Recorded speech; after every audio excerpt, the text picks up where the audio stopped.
Well, it feels good to get out here and get a little fresh air. Hey there, it's Pete with GCI Turf. Hope you're having a great day today. And Poa Triv, yeah, it's a nightmare for some folks. It's a nuisance. It's a grassy looking weed that's not really welcome in a cool season lawn, fescue, bluegrass, rye, that kind of thing. I found that being online and speaking with many different people across the country, that it seems to be in different areas of the country it's so much worse than other areas. For my yard, it's not all that bad, okay? I didn't have it until I put the irrigation in, and the following year it started popping up in my trenches. So that tells me it was here long before, but it showed up once I broke that ground and kind of brought it up to the surface so it could do its thing. But you might be in a situation where you don't have a whole lot of it, and that's great. And here's the way I fix it. Let's go out in the yard and I'll show you. I know Poa Triv can be a pain in the butt, and you know,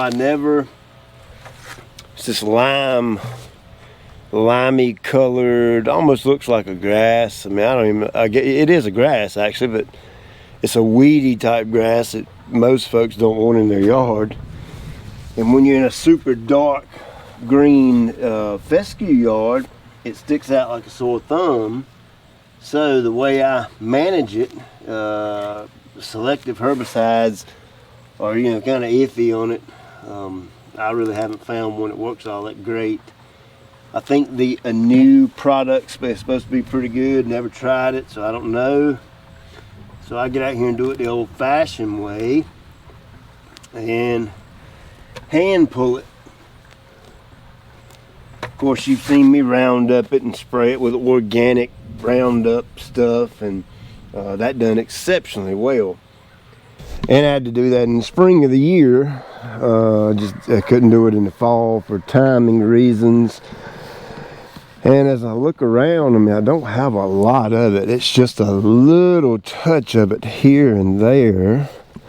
And I found it very interesting that I never had the first drop of it, ever, never.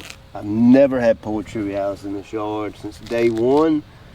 But when I installed my irrigation in my yard and had all the trenches dug, the year after, I started seeing it magically in the same trench lines where I dug my trenches up. So that tells me that chances are it was laying here dormant for who knows how long, and once I broke ground, it decided to rear its nasty head. I'll tell you what, the yard looks, what's a good word for it? The yard looks exceptional right now. I would have to say, and you heard me say this, what, 2 falls ago or 1 fall ago? You heard me say, I think the yard looks better than it's ever looked. Well, 2020 fall, I think the yard looks better than it's ever looked before in the fall of the year. It is absolutely, the color is, it's darker green than it was last year. It's amazing how much darker green it is, and thick and lush. Holy cow. I mean, this is what you work for. You know what I'm saying? This right here is why you spend money on your yard. It's why you spend time in your yard. It's why you spend effort on your yard. It's why you do all the things you do in your yard.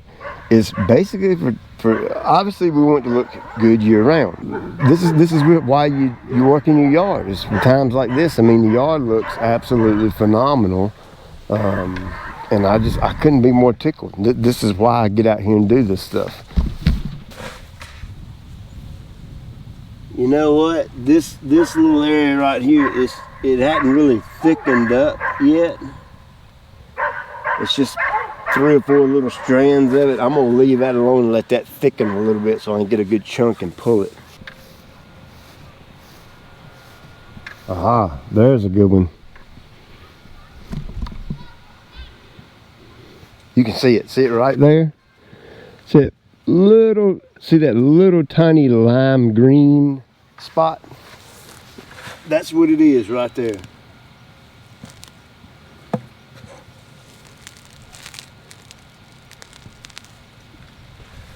Now if you notice, I'm taking out some of the fescue. I don't care. You can see it leaves me with a little tiny hole right there, but that's really not a big deal. It's roughly the size of my fist. So I'll just take a little handful of seed, sprinkle it in there, and I'll forget all about it. Ooh, here's some more good ones too. It's always easier to see this stuff toward the end of the day when I've got a little bit of shade on my yard. The contrast is a lot easier to see. When the sun's shining bright and everything's glowing, it's kind of hard to pick it out.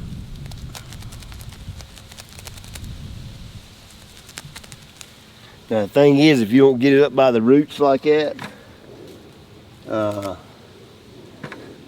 chances are it's going to come back and you might have to pull it a second time. Look at there. Let's get you a big old chunk of it.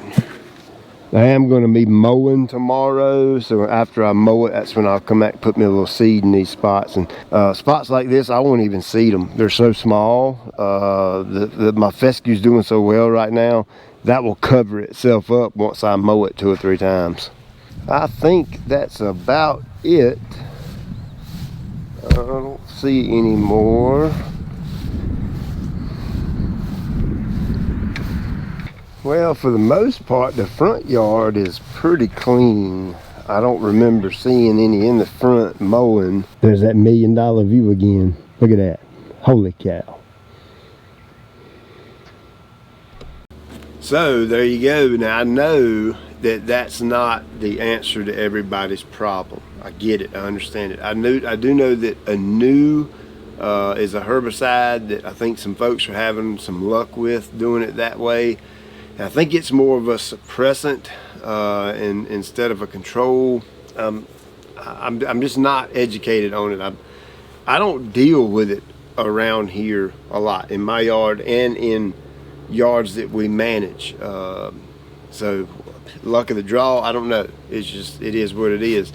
We do get some yards that it is kind of bad, and we either spray it with Roundup and kill it and reseed it, or the customer just deals with it and lives with it. And you know, that's totally completely up to the client. If you're dealing with little amounts of it, you got a little bit here and a little bit there, just get out there and pull it up with your hands and put a little bit of seed on it and just let it do what it's going to do. Okay, I just honestly don't know any other options other than that, a new product. So hopefully that helps. Hopefully I've just been getting a few emails about that. The general theme I'm getting is a lot of these emails are coming from folks who have either renovated an area in their yard, killed off their yard and smoked it off and started over and done rototilling or that kind of thing and turned the ground.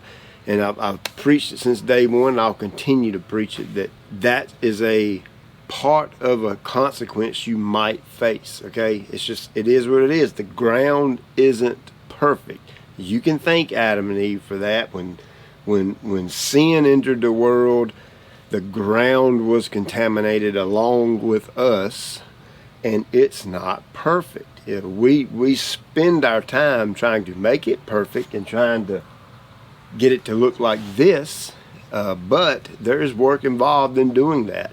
So that's just something you have to know. Whenever you do a renovation or kill off an area or turn ground, you rotate the ground and turn it under and bring fresh ground up to the top, whether it be from aeration, aerator, rototilling, plowing, whatever you want to call it.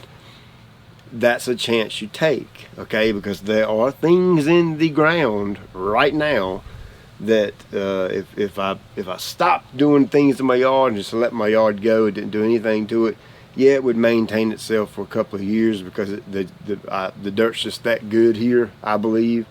But over time, it would revert back and some of those things that are in the ground will start to show themselves if I stopped doing everything I do in my yard to control it. I hope that helps. I hope that answers some of the questions some of you had about Poa Triv, and I appreciate you watching. And yes, I'm a little under the weather, tested positive for COVID, and just to let you know, she and I both feel completely fine. We are taking all the precautions, the masking and the washing and all that kind of thing, and we've been doing that. Saturday I felt a little yucky under the weather. I sweated real bad when I was mowing, which was unusual for 70 degrees, and that prompted me to go get tested, and I come back positive. And my wife is having the same symptoms, but she hadn't been tested, but we know she's positive. She just knows she is. She's going tomorrow to get tested, and we're going to take the kids and get them tested too. So but we're doing all this safely. I'm basically dealing with a little bit of congestion. You can hear it in my voice. My energy level's fine. I've been out here working in the yard for about 2 or 3 hours, staying clear of people and all that kind of thing. My wife and I are separated from the kids inside, which is really tough when you got 3 kids.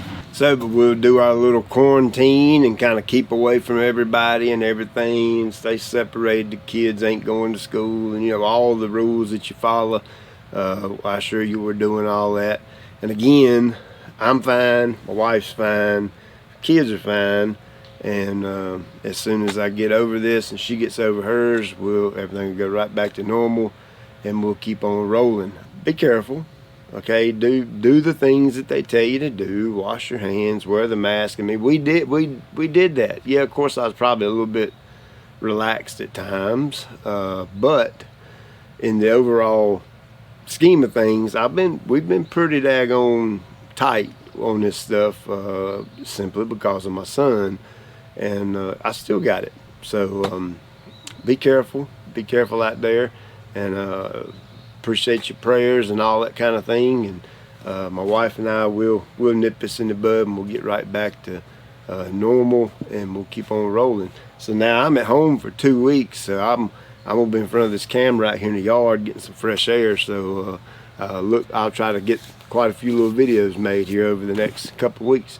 I appreciate you. Check you later.